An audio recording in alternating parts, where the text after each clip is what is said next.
어떻게 해서 공인중개사 법령 체계가 지금 마련되었는지에 대해서 쭉 살펴보셨습니다. 그리고 공인중개사 법령의 구성에 대해서 살펴보셨죠. 이제 24페이지 중하단부에 보시면 3번에 공인중개사법의 법적 성격이라고 하는 부분이 나옵니다. 간혹 공인중개사 법령의 법적 성격을 직접적으로 묻는 지문이 출제되긴 하지만 그 출제 비중은 그렇게 높지 않아요. 그러나 공인중개사 법령의 내용을 앞으로 이해할 때 그 이해를 위한 바탕이 되는 부분이기 때문에 살펴보는 부분인데요. 어떤 법이 가지고 있는 법적 성격이 어떠하냐, 이 문제는 법을 구별하는 여러 가지 법 이론이 있거든요. 그러한 법을 구별하는 구별 이론 속에서 특정한 법이 어디에 속하는가 하는 문제인데, 1번을 보시면 괄호 1번에 부동산 중개 및 중개업에 관한 기본법, 일반법이라고 되어 있죠. 근데 괄호 2번에 보면 상법 및 민법에 대한 특별법이라고 되어 있습니다. 괄호 1번과 괄호 2번을 묶어서 설명을 드리는데, 법을 구별하는 구별 기준 중에서 대표적인 구별 기준이 법을요, 일반법과 특별법으로 구별해보는 구별 기준이 있습니다. 그래서 일반법이라고 하는 것은 보다 넓은 범위, 보다 넓은 장소, 보다 넓은 사람에게 적용되는 법을 일반법이라고 불러요. 그래서 영어로도 General Law라고 하죠. 특별법이라고 하는 것은 그 반대되는 개념이에요. 보다 좁은 범위, 보다 좁은 장소, 보다 좁은 사람에게 적용되는 법을 특별법이라고 하는 겁니다. 그래서 영어로도 Special Law라고 표현을 하는 겁니다. 그런데 문제는요, 무엇보다 넓은 범위, 장소, 사람에게 적용되면 이것을 일반법이라 하고, 무엇보다 좁은 범위, 장소, 사람에게 적용되면 이를 특별법이라고 하느냐, 이것은요, 어떤 절대적인 불변의 구별 기준이 있는 것이 아니라 상대적 구별 기준에 불과합니다. 그러므로 A법은 일반법이다, B법은 특별법이다, 이렇게 표현될 수 있는 성질이 아니고 A법은 B법의 일반법이다 라거나 B법은 A법의 특별법이다, 이렇게 표현되는 성질의 것입니다. 그런데 B법이 A법의 특별법이라 하더라도 A법의 특별법인 B법이 C법과 비교를 해보면 C법이 특별법이고 B법은 또 C법의 일반법일 수도 있다는 거죠. 상대성을 띈 개념이라는 겁니다.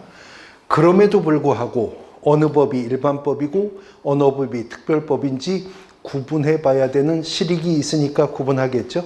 그 구별의 실익은 적용 가능한 법률이 여러 개가 있다면 그 중에 어느 법을 이 사건에 먼저 적용해야 될 것인가, 법 적용의 순서를 정하는 여러 가지 원칙이 있습니다.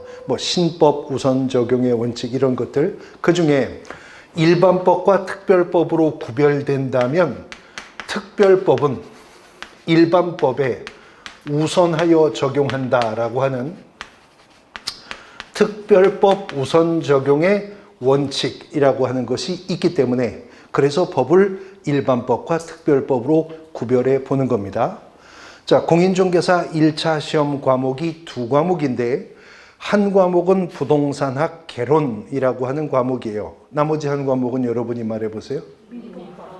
민법 및 민사 특별법이라고 하는 과목이 있잖아요. 공인중개사 1차 시험 과목 두 과목 중에 민법 및 민사 특별법이라고 하는 과목이 있는데요. 민법이라고 하는 이름을 가진 실제 법률이 있습니까? 없습니까? 있어요. 어떤 특정한 법의 명칭이 민법이라고 명명되어 있는 법률이 대한민국에 존재합니다. 총칙편, 물권편, 채권편, 친족편, 상속편으로 구성된, 아까 말씀드렸듯이 총 1118개의 방대한 조문으로 구성된 민법이라는 이름의 법률이 대한민국에 존재합니다. 그러면 민사특별법이라고 하는 이름의 법률도 있습니까? 있어요? 없어요. 없어요. 어떤 특정한 법의 명칭이 민사특별법이라는 이름을 가지고 있는 법률은 대한민국에 없습니다. 단 민법을 일반법으로 하는 민법의 특별법적 성격을 가진 법률들이 있거든요. 주택임대차보호법이 그렇고요. 상가건물 임대차보호법이 그렇고요. 집합건물 소유 및 관리에 관한 법이 그렇고요. 부동산 실권리자 명의등기에 관한 법률, 가등기 담보 등에 관한 법률, 이런 법률들은 민법을 일반법적 지위로 하는 민법의 특별법적 성격을 가지고 있는 법률들이기 때문에 그런 법률들을 싸잡아서 통칭해서 민사특별법이라고 부르는 것입니다. 그러니까요, 비유하자면 형법을 일반법으로 놨을 때 형사특별법이라고 불리울 수 있는 법률들이 있다는 거죠. 예를 들어 폭력행위 등 처벌에 관한 법률, 범죄단체 조직법, 마약법, 군형법, 이런 법들은 형법의 특별법적 성격을 가지고 있으니까 그런 법들을 묶어서 형사특별법 이렇게 말할 수 있듯이 민법의 특별법적 성격을 가지고 있는 법률들이 있어서 그걸 통칭하여 민사특별법이라고 부른다는 겁니다. 앞으로 민사특별법 시간에 제일 먼저 공부하실 법이 중개실무편에서 저하고도 공부하셔야 될 법이기도 한데 주택임대차보호법이라는 법률을 공부하실 거거든요. 이미 답이 나왔어요. 주택임대차보호법은 무슨 계약을 규정하고 있는 법일까요? 임대차 계약을 규정하고 있는 법이죠. 근데 우리 민법 채권편에는 15가지의 계약이 규정되어 있어요. 그리고 민법에 규정된 15가지 계약 중에도 임대차라는 계약이 있습니다. 그래서 임대차 계약은 민법에도 있고 주택임대차보호법에도 있거든요. 근데 민법에 규정된 임대차 규정은요, 어떤 물건 소유자가 그 물건이 무엇이든 간에 그 물건을 목적물 삼아 타인에게 사용 수익해 하고 대가로 차임을 받기로 하는 약정이기만 하면 민법의 임대차 규정 적용할 수 있는 겁니다. 그런데 주택임대차보호법은요, 임대차 목적물이 무엇일 때에만 이 법이 작동될 수 있어요?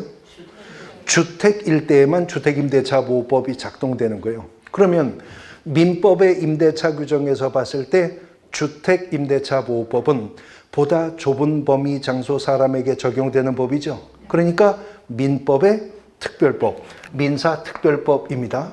그렇기 때문에 주거용 건물의 임대차에 관해서는 민법의 임대차 규정을 적용할 수도 있고 주택임대차보호법을 적용할 수도 있으나 무슨 법이 먼저 적용되겠어요? 네, 주택임대차보호법이 주거용 건물 임대차 관계에서는 민법보다 먼저 적용되는 것입니다. 왜요? 특별법이 일반법에 우선하여 적용되는 것이기 때문에 그렇다는 거죠. 그렇다면 우리가 이 시간에 저와 함께 공부하시게 될 공인중개사법이요. 이 공인중개사법은 일반법, 특별법 구별 기준 속에서 어디쯤 서 있느냐 하는 것인데 공인중개사법은요, 첫 시간에 설명드렸어요. 소개영업법 시절에 모든 민사중개를 포괄적으로 규율하는 그 법으로는 부동산 투기를 억제하는데 역부족이다 판단해서 부동산 중개만 전문적으로 규율하려고 83년 만든 법이 부동산 중개업법이고 그 법이 개정되어 지금 공인중개사법이라는 이름을 유지하고 있는 거죠. 그러니까 공인중개사법은요, 부동산 중개와 관련해서는 일반법입니다. 공인중개사법은 부동산 중개와 관련해서는 기본법인 겁니다. 근데 배우셨으니까 답하실 수 있는데 원래 이 공인중개사법은 부동산 중개업법이라는 이름으로 제정될 당시에는 단속법규적인 성격이 아주 강한 허가제 형태로 제정되었었지만 이미 1999년 7차 개정하면서 허가제가 지금의 무엇으로 바뀌었다?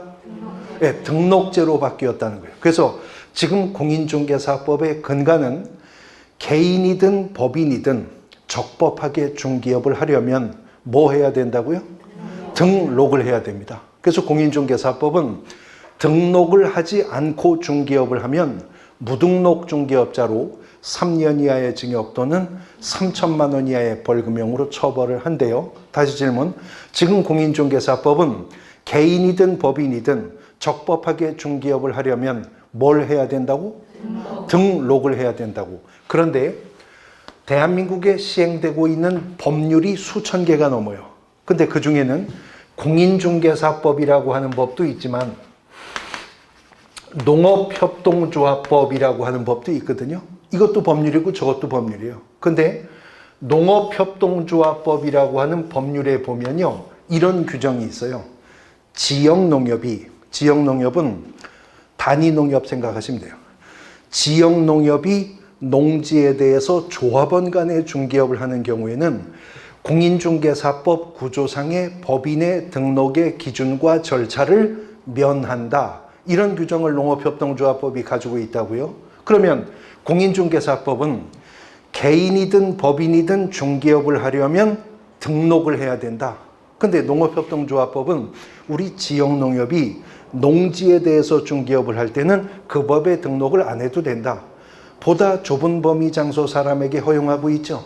그러니까 지역농협의 부동산 중개 업무와 관련해서는 농업협동조합법이 공인중개사법에 뭐가 돼요?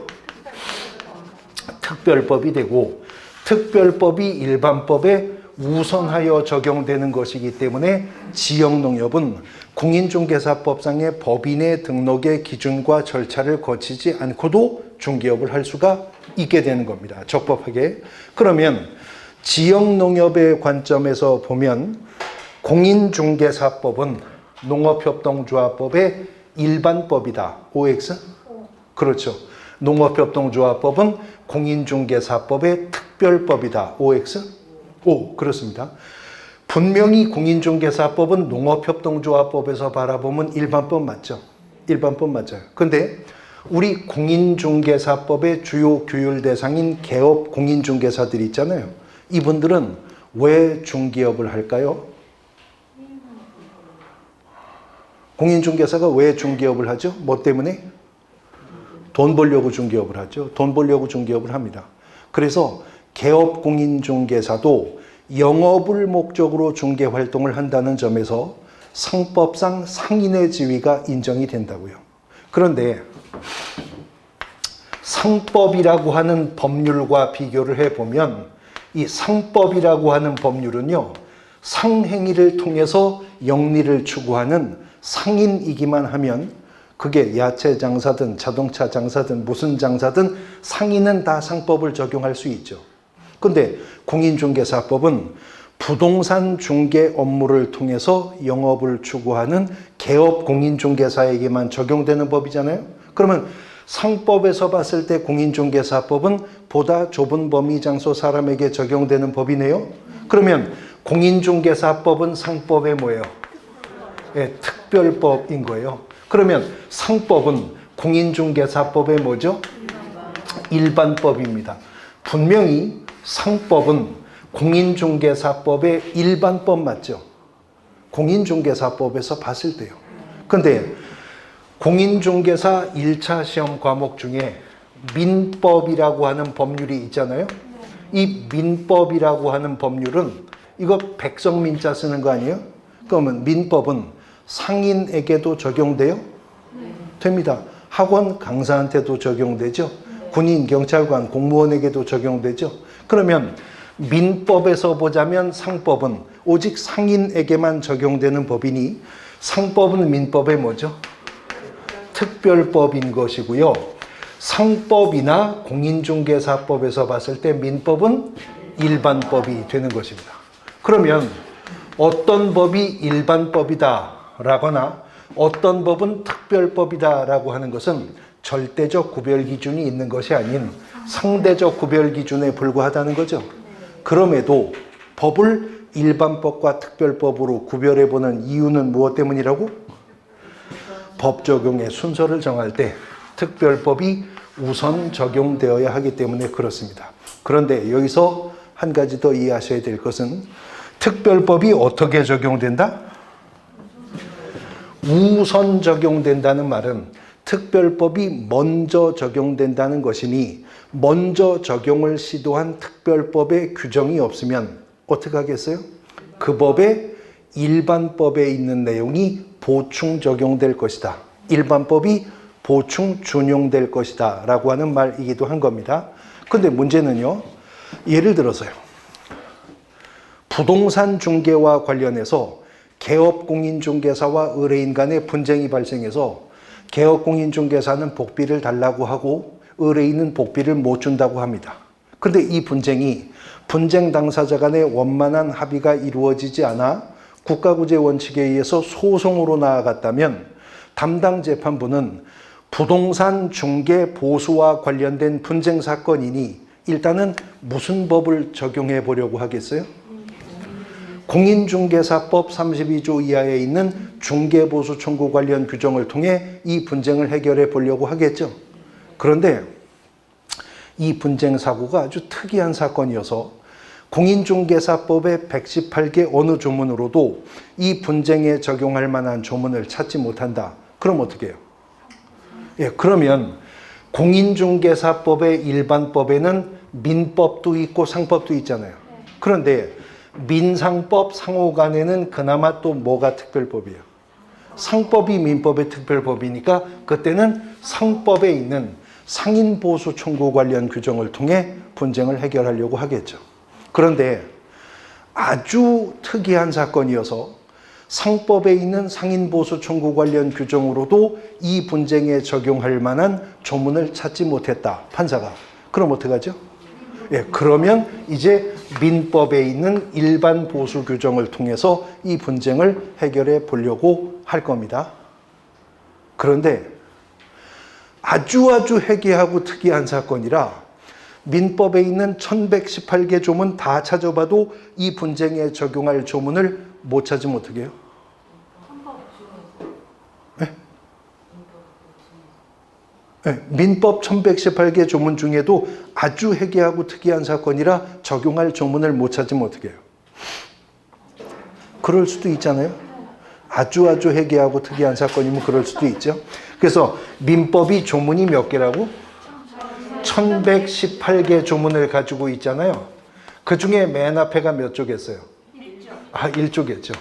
민법 1조가요.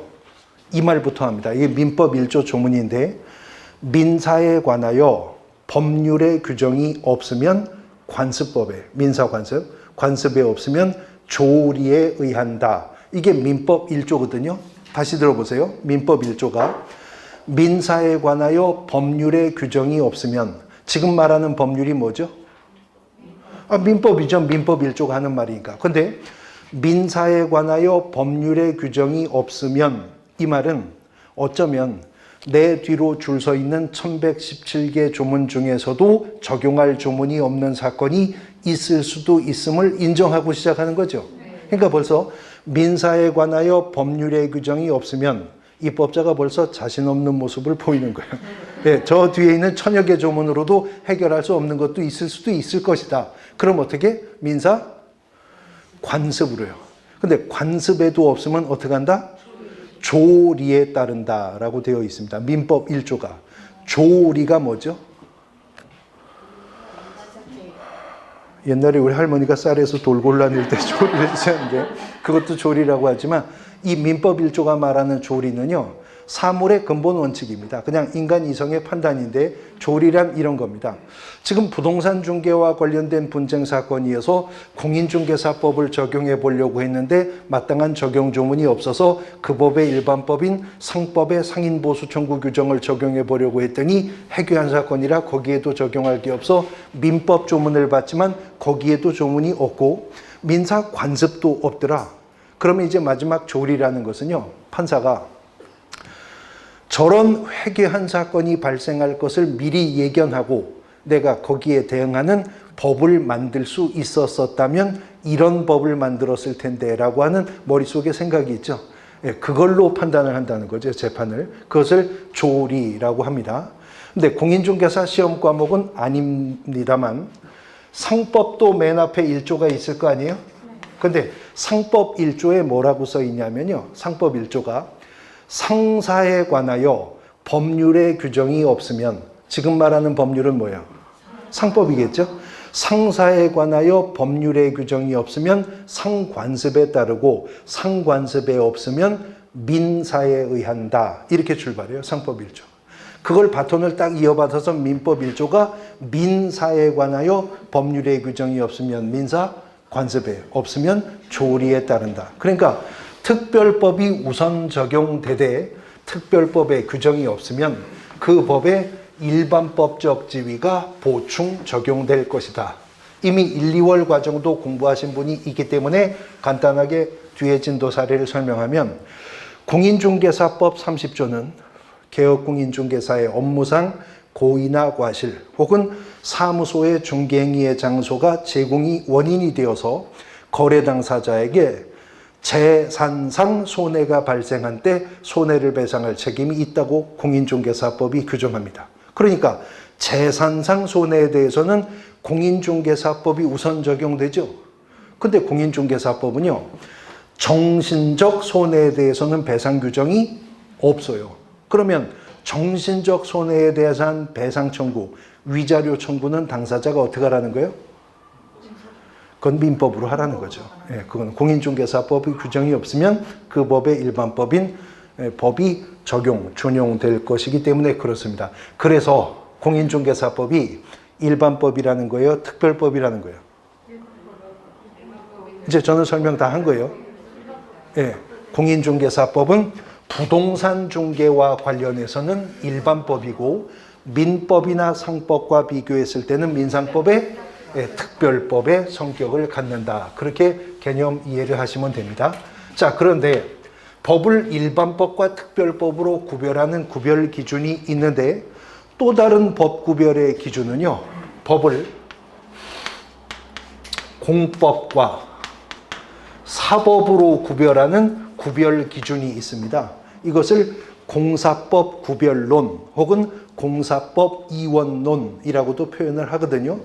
근데 이 공법이라고 분류되는 법은요, 그 법의 특징이 국가 대 국가, 아니면 국가 대 지방자치단체, 주로 국가 대 국민 관계를 규율하는 질서 유지를 위한 수직적 형태의 법을 공법이라고 합니다. 사법이라고 하는 것은 말 그대로 사인 상호 간의 법률 관계를 규율하는 법을 사법이라고 한다고요. 이렇게 법은 또 공법과 사법으로 구별해 볼 수가 있어요. 그러면 국가보안법은 공법이에요, 사법이에요?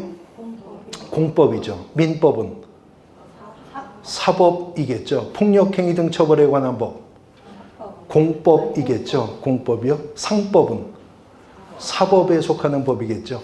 이렇게 법을 공법과 사법으로 구별하는데, 아까 일반법과 특별법을 구별해보는 이유는 어디에 있다고?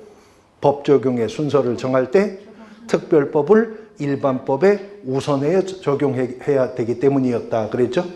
법을 공법과 사법으로 분류해보는 실제 이유는 어디에 있냐면, 그 법을 적용하는 절차에 형사소송의 절차를 밟아야 할 문제냐, 민사소송의 절차를 밟아야 할 문제냐를 구분해 보기 위해서 법을 공법과 사법으로 구별해 보는 것입니다. 자, 공인중개사 1차 시험 과목에 민법 및 민사특별법이라는 과목이 있으나 민사특별법이라는 실체 이름을 가지고 있는 법률이 있는 건 아니라고 그랬죠. 그러면 공인중개사 2차 시험 과목에 부동산 공법이라는 과목이 있잖아요. 그러면 어떤 특정한 법률이 부동산 공법이라고 명명된 법률이 있어요? 어떤 특정한 법률의 이름이 부동산 공법이라고 이름 지워진 법률이 있냐고요? 그런 법이 없어요. 그런데 국토의 계획 및 이용에 관한 법률이 주택법이, 농지법이, 도시 및 주거환경 정비법이, 건축법이 부동산과 관련된 공법적 성격을 가지고 있는 법률들이기 때문에 그런 법률들을 통칭해 부동산 공법이라고 부른다는 겁니다. 그런데요, 이러한 공사법 구별론, 공사법 이원론이 사회가 복잡다단해지면서 입법되는 법률도 복잡성을 띠게 되면서 어떤 법들은요, 공법도 아닌 것이 사법도 아닌 것이 공법적 성격과 사법적 성격을 모두 가지고 있는 형태의 법이 의료관계법규, 노동관계법규에서부터 만들어지더라는 거죠. 그래서 이건 공법도 아닌데 사법도 아닌 공사법적 성격을 함께 가지고 있는 법들이 생겨났기 때문에 공사법 이원론은 공법, 사법, 사회법, 사회법은요 공법과 사법의 성격을 모두 가지고 있다. 그래서 중간법 혹은 혼합법이라고도 하거든요.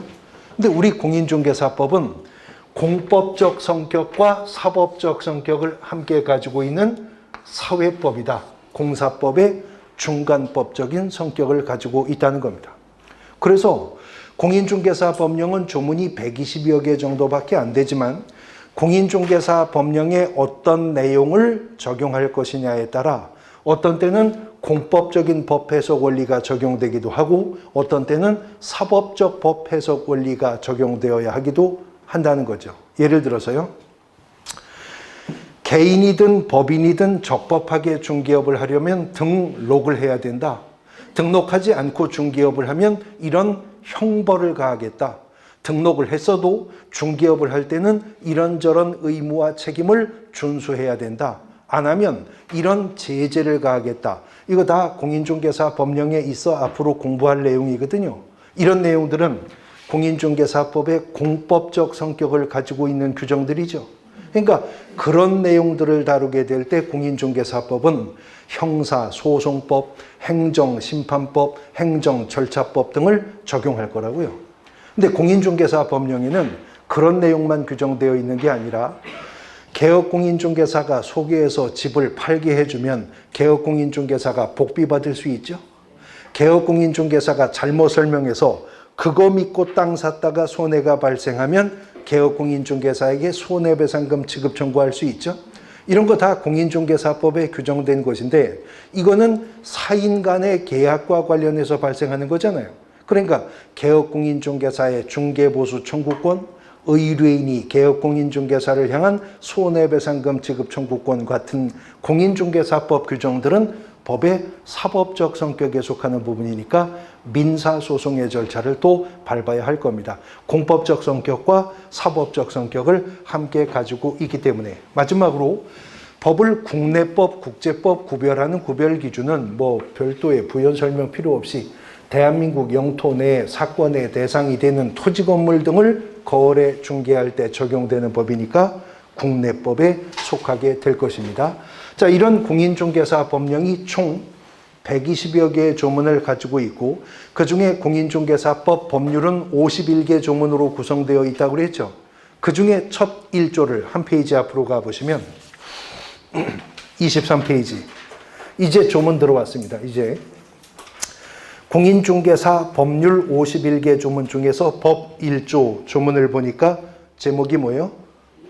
목적이라고 되어 있죠. 그런데 개별법들은요, 기술적인 개별법들은 무조건 1조는 목적이에요. 무조건 1조는. 건축법 1조가 뭘까요? 목적 규정입니다. 주택임대차보호법 1조 뭘까요? 목적이에요. 농지법 1조 뭘까요? 아니, 개별법들은 무조건 1조는 목적이라니까요. 농지법 1조 뭐예요? 목적입니다. 상가건물 임대차보호법 1조 뭐예요? 목적입니다. 민법 1조는 목적 아니라고 그랬잖아요. 아까 제가 소개했잖아요. 민법은 그런 개별법이 아니기 때문에 민법은 1조에서 법원이라고 해서 아까 말씀드린 민사에 관해서 법률에 규정이 없으면 관습에 없으면 조리에 따른다. 민법 같은 법은 그렇지만 개별법들은 무조건 1조가 목적입니다. 그런데 1조 목적 규정은요. 일단은 그 법령 전체 내용을 파악할 수 있는 근거 규정이 된다는 점에서 의미가 있고요. 두 번째, 어느 법이든 개별법 1조는 목적인데 그 1조는 그 법령 전체를 해석할 때 해석의 기준이 됩니다. 다시 말해 법 해석의 방향타 역할을 1조가 하게 된다는 거죠. 그래서 명목상 1조가 중요하다는 것인데 공인중개사법 1조를 보겠습니다. 박스 안에서 이 법은 공인중개사의 업무 등에 관한 사항을 정하여 그 전문성을 제고하고 부동산 중개업을 건전하게 육성하여 국민 경제에 이바지함을 목적으로 한다. 그러면 누구든 23페이지의 법 1조 목적 조문만 보고도 이 법은 공인중개사의 업무에 관한 사항이 규정되어 있구나. 전문성을 제고하기 위한 방안들이 입법되어 있겠구나. 중개업을 건전하게 육성하기 위한 내용들로 구성되어 있겠구나. 이렇게 대강을 파악할 수 있겠죠. 그리고 이제 공인중개사 법령을 해석할 때 해석의 여지가 발생해서 이렇게도 해석이 가능하고 저렇게도 해석이 가능하다면 이 법은요, 공인중개사 업무의 전문성을 제고하는 방향으로 해석해야 되겠네요. 중개업이 건전하게 육성되는 방향으로, 궁극적으로 국민 경제에 이바지가 되는 방향으로 이 법은 해석되어야 할 겁니다. 그래서 1조는 명목상 중요하다고요. 그런데 명목상 중요하다고 해서 부동산 공법 과목에서요, 국토의 계획 및 이용에 관한 법률 제정 목적 출제된 적 없습니다. 1차 민법 시험에 가등기 담보 등에 관한 법률 제정 목적 한 번도 출제된 적이 없어요. 부동산 공법 시험에 농지법 제정의 목적, 그런 문제 출제가 된 적이 없고 앞으로도 나올 가능성 없습니다. 왜 출제가 안 될까요? 공법이나 민법에서는요? 그런 거 아니어도 낼 거 많아요. 조문이 1000개가 넘는데 그런 거 문제 내겠어요? 그런 거 아니어도 문제가 낼 게 많아요. 그런데 우리 공인중개사 법령 과목에서는 1조 목적 규정도 시험 문제에 출제가 되다 뿐만 아니라 뻔질나게 출제가 됩니다. 1조 목적만 가지고도 문제가 뻔질나게 지금까지 출제가 되어 왔거든요. 그런데 문제는 공인중개사 시험은 오지선다형 객관식으로 문제가 출제된다는 거 알고 계시죠? 그러면 출제위원이 오지선다형 객관식 단독 문제를 한 문제 출제하려면 기본적으로는 몇 개의 문장이 필요해요? 네? 5개, 6개지. 뭘 물어봐야 되잖아요. 일단 뭘 물어보고 나서 1항, 2항, 3항, 4항, 5항을 해야 되니까 적어도 6개의 문장은 있어야 온전한 단독 문제 하나를 낼 수 있죠. 근데 지금 보셨는데 공인중개사법 1조는 문장이 몇 개예요? 아니 마침표가 몇 개 있는지 보시면 하나예요. 딸랑 한 문장이에요. 아니 그러면 오지선다형 객관식 시험에 어떻게 한 문장으로 되어 있는 문장 하나를 출제를 하느냐? 근데 출제가 되다 뿐만 아니라 뻔질나게 출제가 되었다 그랬잖아요. 그러니까 이런 식입니다. 지금 제가 기출문제 소개하는 거예요. 이렇게 문제가 나와요. 다음은 공인중개사법의 제정 목적에 관한 기술들이다. 아닌 것이 무엇입니까? 문제가 이렇게 나와요. 그래서 1항 공인중개사의 업무 등에 관한 사항을 정함. 그 다음에 두 번째는 중개업의 전문성을 제고함. 그 다음에 3항 중개업을 건전하게 육성함. 그리고 4항 국민 경제에 이바지함. 그러면 지문 내게 되잖아요. 그리고 이제 5항에 어쩌고 저쩌고 함. 이렇게 해서 문제가 나옵니다. 정답은? 뭐가 나오든 5번이 정답이잖아요. 그런데 5번의 이 정답 지문 말이에요. 이 5번의 정답 지문이 누가 보더라도 공인중개사법의 제정 목적에 어울리지 않는 표현이 여기 등장한다면 공부하지 않은 분도 답은 잡겠죠? 예, 그런데 이 5번에 이제 정답으로 뜨는 지문이 마치 이 법 제정 목적일 것만 같은 표현들이 이제 들어온다고요. 예를 들어서 부동산업을 육성함. 좋은 말이에요? 말이야 좋잖아요. 예, 아니면 개업공인중개사를 적절하게 규율함.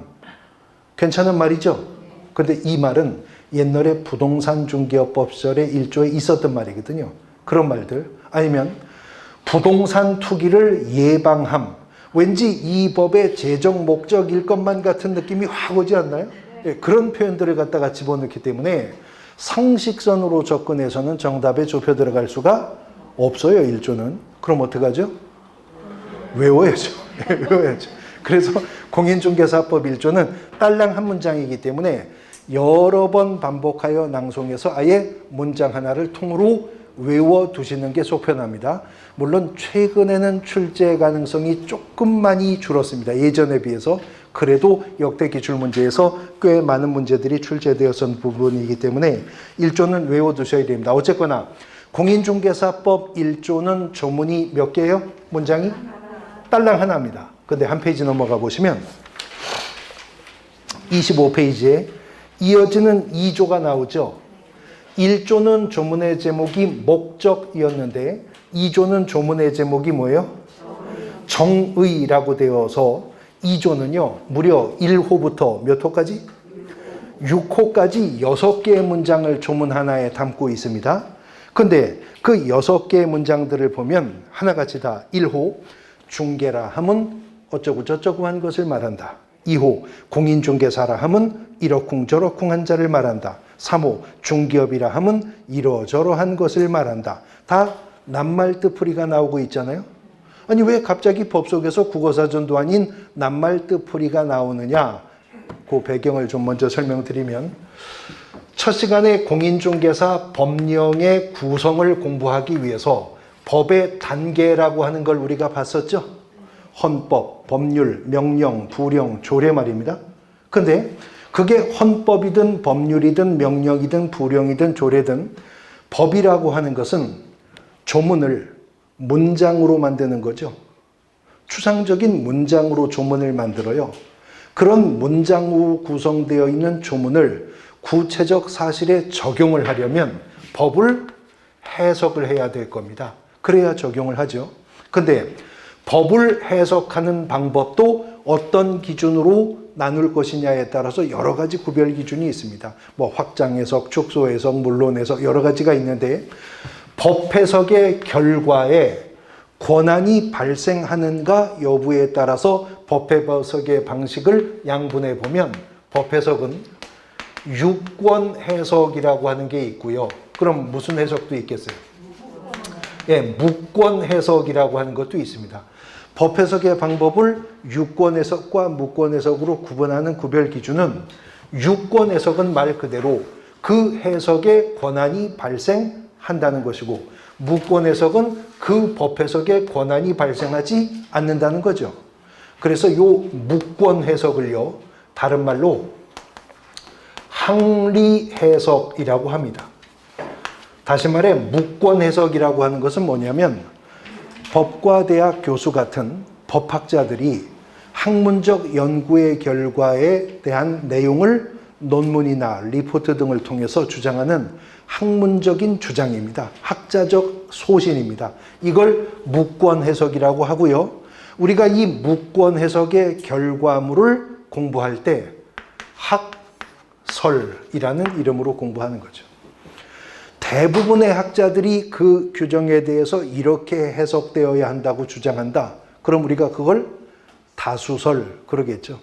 일부 학자들만 그런 주장을 한다. 그러면 뭐 소수설 이러겠죠. 뭐 다수설, 소수설, 뭐 유력설, 뭐 통설 이런 것들을 학설이라고 하는데 이거는 학문적 연구의 결과로서의 학자적인 주장일 뿐이지 거기에 어떤 법 해석의 권한이 즉각 발생하는 것은 아니기 때문에 무권 해석이라고 하는 것이고요. 이러한 무권 해석인 학설은요, 장차 유권 해석의 이론적 기반을 뒷받침하는 간접적인 의미만 가질 뿐입니다. 무권 해석은. 이에 비해서 유권 해석이라고 하는 것은 표현 그대로 어떤 특정한 법 해석의 권한이 발생한다 그 말이죠. 근데 어느 기관에서 권한 있는 법 해석을 하느냐에 따라 다시 유권 해석은 3분되는데 국가기관을 3권 분립의 원칙에 의하여 3분하여 표현할 때 뭐라고 하죠? 네, 입법부, 행정부, 사법부 이렇게 표현하죠. 근데 삼권 분립 원칙에 따라 국가기관을 입법부, 행정부, 사법부로 나눈다는데 그 3등분은 무엇을 기준으로 나누는 거예요, 지금? 입법, 행정, 사법을 구별하는 구별의 기준이 뭐죠? 법입니다, 법. 법이라고 하는 것은 워낙 막강한 힘을 가지고 있는 것이어서 국민이 어느 한 국가기관에 그 권한을 다 위임해 줬다가는 기본권이 침해될 위험성이 있으니까 이걸 세 토막을 쳐서요, 세 국가기관에 나누어주는 거예요. 상호 견제를 하도록. 그래서 입법부는요, 뭐 하라는 거예요? 법을 만들라는 거죠. 그러면 행정부는 입법부가 만든 법을 집행을 하는 기관이고요. 법에 대한 최종적인 판단과 해석은 어디서 하는 거예요? 사법부가 하는 거죠. 사법부가 어디인데요? 법원이잖아요. 그래서 우리가 사법 해석의 결과를 뭐라고 하죠? 그렇죠. 판례라고 하는 거죠. 헌법재판소 판례, 대법원 판례, 고등법원 판례, 하급심 판례, 이런 판례는 사법 해석의 결과물인 겁니다. 근데 원래는요, 사법부가 법을 해석하는 기관이지 행정부는 법을 해석하는 기관이 아니라 집행하는 기관이잖아요. 그런데 입법부가 제정 공포한 추상적 법을 행정부가 행정작용에 적용하기 위해서 부여받은 권한 범위 내에서 유격을 잡아 구체화할 수 있는데 이것을 행정해석이라고 부르는데요.